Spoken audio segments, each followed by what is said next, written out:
Madam আমারে কয়টা টাকা ভিক্ষা দেন? এই শোন, তুই একদিনের জন্য আমার বয়ফ্রেন্ড হবি? একদিনের জন্য বয়ফ্রেন্ড? কিছুই তো বুঝলাম না ম্যাডাম। এত কিছু বলার সময় নেই আমার কাছে। তুই হবি একদিনের জন্য বয়ফ্রেন্ড আমার? পারবি কিনা বল। যদি পারিস আমি তোকে 10,000 টাকা দেবো।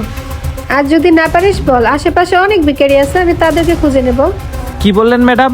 10,000 টাকা দিবেন? ম্যাডাম আমার এতে তো কোনো উল্টাপাল্টা কাজ করাবেন না?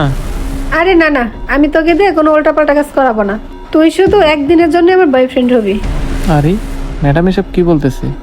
একদিনের জন্য 10,000 টাকা দিবে? এই মনে মনে তুই কি বিড়বিড় করতেছিস? হবি তুই আমার বয়ফ্রেন্ড? দেখ পারবি কিনা তাড়াতাড়ি বল, আমার সময় নষ্ট করিস না। হ ম্যাডাম পারমু, তবে আমার দিয়ে কোনো উল্টাপাল্টা কাজ করাবেন না। আরে না না, তোকে দিয়ে কোনো উল্টাপাল্টা কাজ করাবো না।